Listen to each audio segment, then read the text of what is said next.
Magandang araw mga ka-online, sa videong ito ipapakita ko po kung paano i-fix ang water vendo machine. Para malaman nyo po ang problema nito, tingnan nyo po ang video. Huhulugan ko po ito ng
po itong board na ito, kahit na hindi ko na ito e-test siguradong sigurado na po ako na ito ang sira dito, may ilang parts na hindi na po gumana dito dahil sa nabasa po ito ng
para hindi na po maulit yung nangyari, lalagyan ko na po ito ng protection sa loob.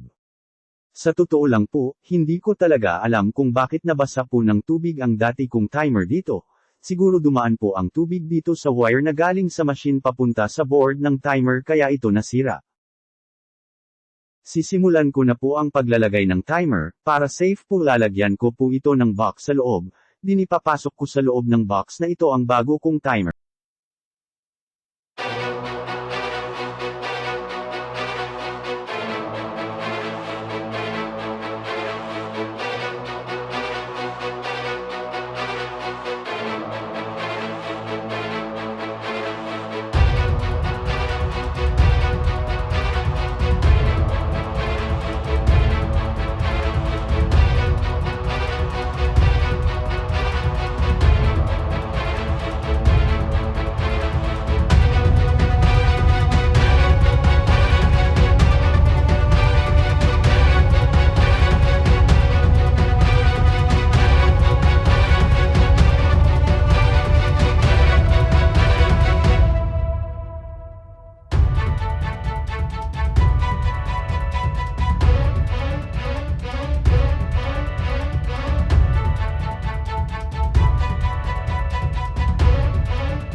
Lalagyan ng box, i-connect ko na po dito ang mga wire. Ang saksakan na ito ang para sa power na magbibigay ng power sa board na ito para po ito gagana. Ito namang isang saksakan sa gilid ay para naman sa motor na aandar po kapag nahuhulugan na po ito ng coins, ang isang nasa kabila naman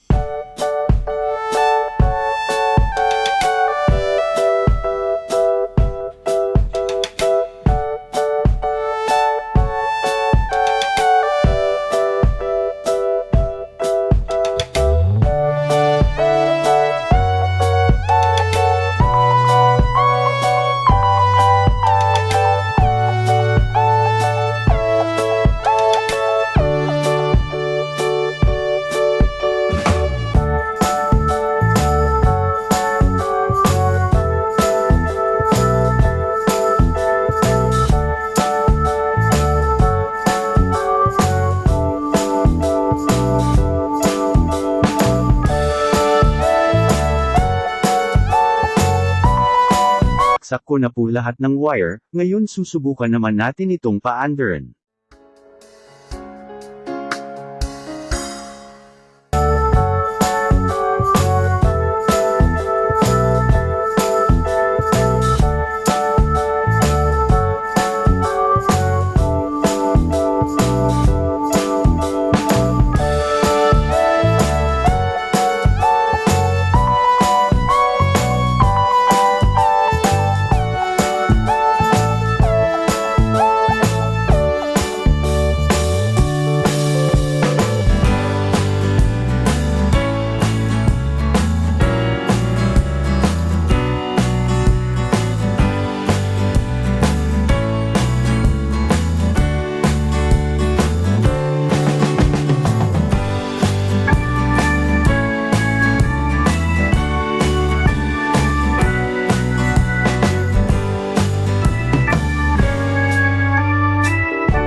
Sa mga gustong mag-DIY, tiyakin nyo muna kung ano ang sira bago nyo papalitan para hindi masayang pera nyo. Tiyakin nyo rin na legit ang pagbibilhan ninyo ng pyesa lalo na kung sa online shop ka bibili. Hanggang dito na lamang guys, maraming salamat sa panunood.